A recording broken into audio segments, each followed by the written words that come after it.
So, Madam Secretary, how are you adjusting to starting this new job while being at home?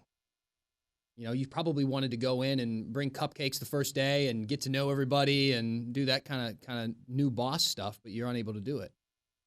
Yeah, it's been tough. I mean, like many of the people who work in my agency, I am a parent also. I have a second grader doing virtual school. I've got a 4-year-old at home. And so gives me a lot of empathy for our employees who've been doing this for 9 months now, having to try and do their jobs and serve Oregon and also, manage their families and work split shifts. And so it is I with a very strong of where are our people at, how are our people feeling, and hey, like what do folks need to be able to do their jobs, what flexibility do people need to work Saturday or Sunday shifts to be able to split work with a partner or a spouse or a co-parent at home. So we've been coming in trying to accommodate people because I know exactly what it's like being a working mom during COVID myself. You're a Democrat and you've served as a Democrat before, but you're in a nonpartisan position now. Considering what we've been experiencing as a nation and here in Oregon, is it difficult to stay nonpartisan given the current climate?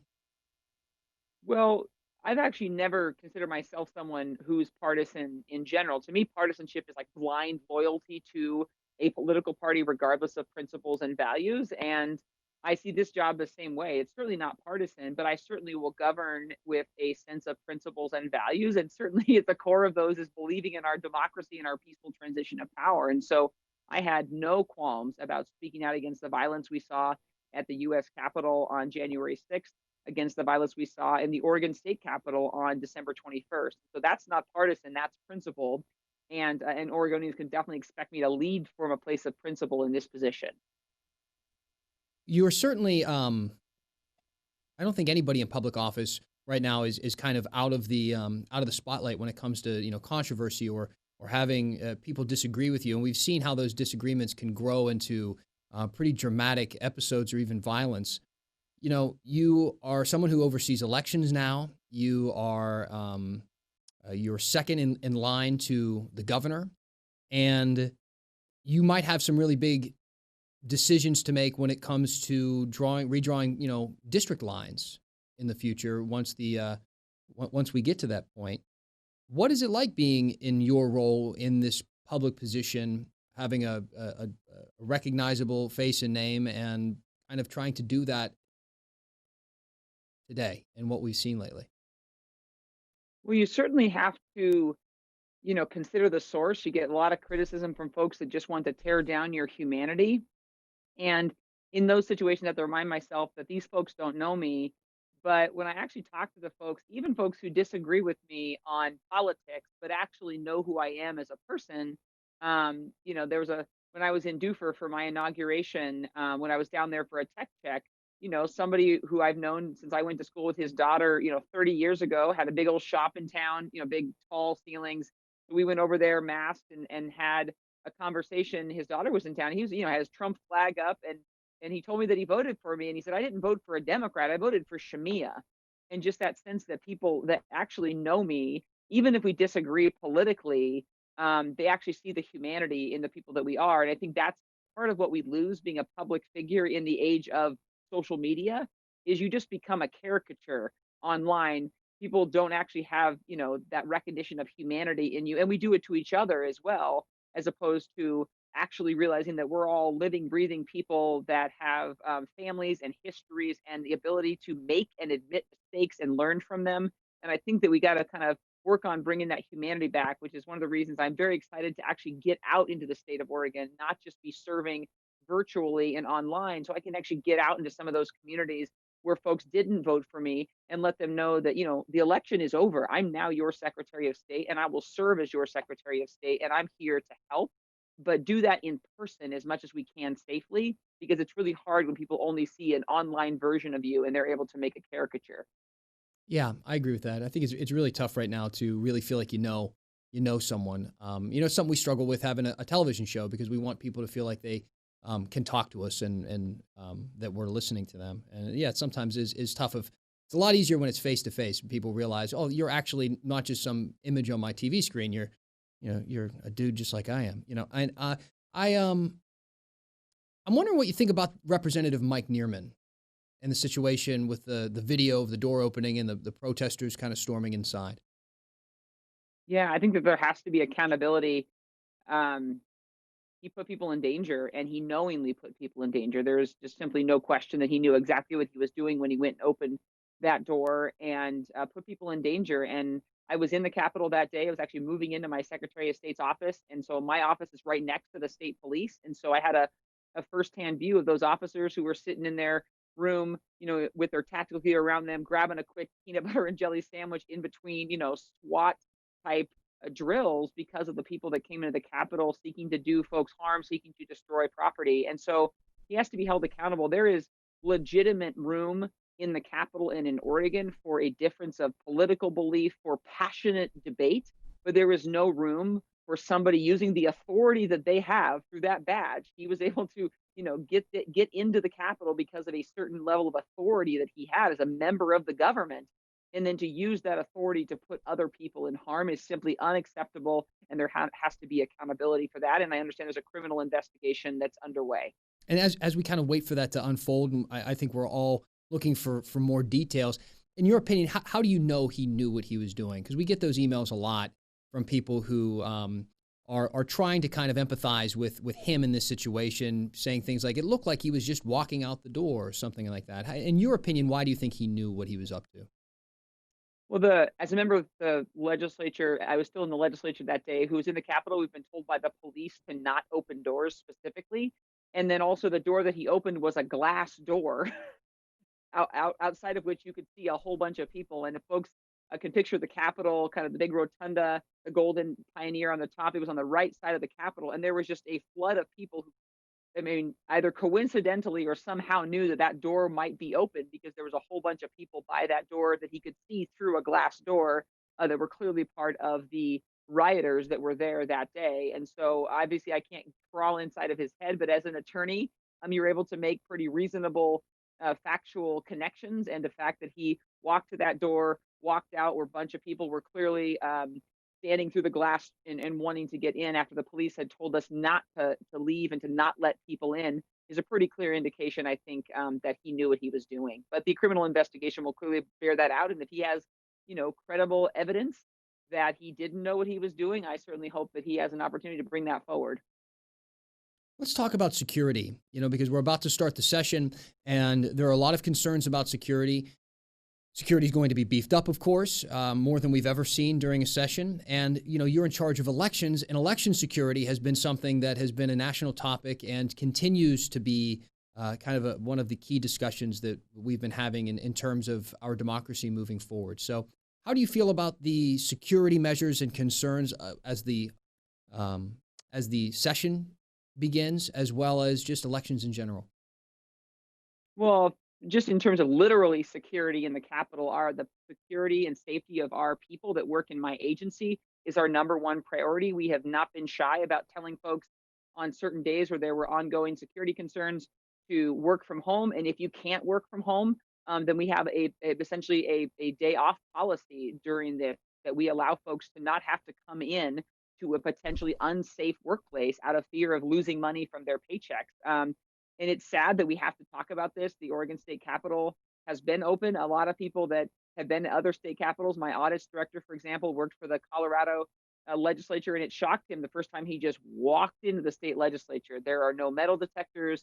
It is essentially just anybody can walk in off the street. And we've gotten used to that in the legislature, as during different days when we were debating just kind of common sense gun safety legislation, folks would come with guns and walk around the Capitol. And so we've kind of gotten used to that here in Oregon.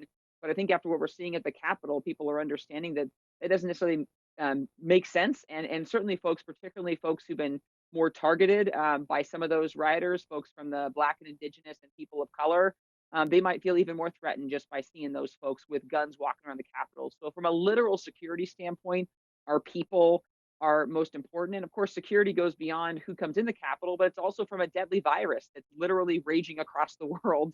And that's also about safety and making sure that people can do their work, but do that without risk affecting themselves or their family or their aunts or grandparents or multi-generations that live with them, or, children or people that have pre-existing type conditions that make them more at risk. So in that sense, obviously security has to be a high priority. You also asked about essentially election security, and just to kind of let Oregonians know, I mean, I essentially oversee their 36 independently elected county clerks who really oversee the elections in our state. All of those are nonpartisan offices. We obviously administer election laws, but I'm not in there kind of with my, hand counting ballots. That's just not how it works. I administer and serve those 36 county clerks that all people across the state independently elect, whether it's a small county like Lake County, a large county like Multnomah County, they all elect one clerk, and that person serves in a nonpartisan capacity. And I'm at their service to make sure that they can do their jobs accurately and securely. And the nonpartisan staff in the Trump administration said this was the most secure election in American history, which is a credit to my predecessor, Bev Clarno, here in Oregon, who obviously did great work there. And so we're going to carry that forward. But obviously, cybersecurity is a huge risk on the horizon, and we take that very seriously. We're going to be doing a national search for a new elections director. And of course, cybersecurity is going to be at the core of that role, as well as we're reordering our information services, ISD information services division, to make sure that cybersecurity, not just in our elections, but also the fact that Oregon people, people register businesses through the corporations division. When they give that credit card information to our website, we have to be able to trust that that's secure information. So it goes beyond just elections to make sure that all of our security is free from cyber attack. What are the biggest fears with cyber attacks when it comes to the actual election process? Is there a fear of somebody being able to go in and manipulate votes? Is it about misinformation and people exploiting kind of social media? How does that work exactly? In Oregon, the latter would be a much bigger concern, because we have paper ballots, so there really isn't a way. Certainly, somebody could, maybe for a moment cause questions if they were to get into for example, the Secretary of State's website that was displaying election information. But we're simply displaying the hand counting that's happening in counties. There are audits that occur after every election, risk limiting audits to make sure that our elections are accurate, that the people who filled in that bubble on their ballot in Oregon, that actually goes through and is accurately counted. So I don't have as much concerns there, except for that I will always be watching to make sure that that stays secure against threats of the future. But you hit the nail on the head, Dan. It is really misinformation and disinformation that is our biggest security threat. It's a heck of a lot easier to just spread disinformation that an election was hacked than to actually hack one. It's really sophisticated and hard to hack an election. But with the rapid spread of misinformation, and we just had the most secure election in our history, and yet a large percentage of Americans, a large percentage of Oregonians don't actually believe that. A large percentage of of elected officials who were elected in this last election are also still spreading claims saying that the election wasn't accurate. And that is a big problem because that's much easier than actually hacking an election, is just making people believe the election was insecure and to then obviously, erode that trust. And then as we saw at the Capitol on January 6th, to really disrupt that peaceful transition of power that's the bedrock of our democracy. And so I'm very concerned about that.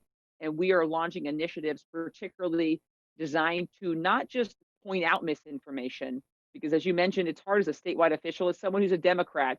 People might say, oh, of course she would say that's false. We're going to actually give people the tools they need to think like you, Dan, to think like a fact checker, to think, wait a second, interesting. Let me see, is that credible information? What's the source? Has it been independently verified? Who benefits from this information? We want to give people those tools because Oregonians don't want to be duped. They don't want to find out something they've been saying to all their friends and family was just spread by somebody who had some ulterior motive. We don't want Oregonians to get duped, and we're going to be giving them the tools they need to have healthy public debate, but not get duped by misinformation and disinformation. Let's do some fact checking right now, if you don't mind. I want to read the statement you sent out after taking your oath of office. On January 4th, I will be taking the oath of office to be sworn in as Oregon's next Secretary of State. My opportunity to serve as Oregon's Secretary of State and Lieutenant Governor is one of the greatest honors of my life. So did you just create a new position in the state, or what did you mean exactly by that? Because Oregon doesn't have a lieutenant governor. Oregon doesn't have an office of lieutenant governor, but certainly we have a second in command. And the Secretary of State's website has indicated for a very long time under previous secretaries of state that just like the Secretary of State serves as the auditor. Some states have a separate auditor. Our Secretary of State serves as the auditor, as the archivist. We serve as the lieutenant governor. As if you look back as far as Barbara Roberts, uh, Governor Atia and others would have her just oversee boards and commissions or work groups that had nothing to do really with the four functions of the Secretary of State's office, the divisions there, but kind of duties as assigned. And Oregon has long been a member, the Oregon Secretary of State's office has long been a member of the National Lieutenant Governors Association, which does train those folks who are second in command to basically step in if necessary, but to also be there on hand as an all hands on deck approach when we're facing a crisis like we are here in Oregon. And so we're stepping up. Certainly, we're going to be running the four divisions within my agency well and making sure that those are serving Oregonians. We are also going to be available for whatever is needed, whether it falls within those categories or not, to make sure that we get Oregonians through this extraordinarily difficult time. So We we were haven't. careful in that statement to say serves as, just like the Secretary of State's website has said Right. for a long time. Oh, okay. I was going to say, because we have a name for everything you just described here in this state. It's called Secretary of State. You know what I mean? Because like other states have lieutenant governors and they have an entirely different role. I will say the one thing that is certainly true is that in states that do have a lieutenant governor, they become governor if the governor can no longer serve that role or resigns. The same is true here, but that's for the Secretary of State. So some people are saying that maybe you're trying to set something up, maybe a potential desire to be governor. What's your reaction to that? Well, I'm serving as Secretary of State. Oregonians just elected me in a pretty decisive victory in November. And as their Secretary of State, I will serve in the capacity of Lieutenant Governor, which is what the Oregon Secretary of State does. Again, indicates on the Secretary of State's website long before I took this job. And most lieutenant governors in other states have a duties as assigned function. Very few have an actual set of duties. I'm a member of the National Lieutenant Governors Association for Oregon, have mentorship there from the New York Lieutenant Governor, Kathy Hochul. And so I'm here as an all hands on deck approach. But as you noted during the campaign, Dan, don't serve as backup quarterback if you don't think that you're ready to serve as quarterback in the event that, the leading and the starting quarterback has an injury or something. And so to use that analogy, certainly Oregonians should know that if I was ever called upon to serve as governor for whatever reason, if Kate Brown couldn't serve for any reason, I would be ready to do that. I ran for this office, obviously knowing that was a possibility, but I am hard at work building my team as Secretary of State with a diverse, experienced team who's ready to serve Oregon on day one. Thank you so much for your time. I appreciate it as always. You got it, Dan. Have a good one. You too.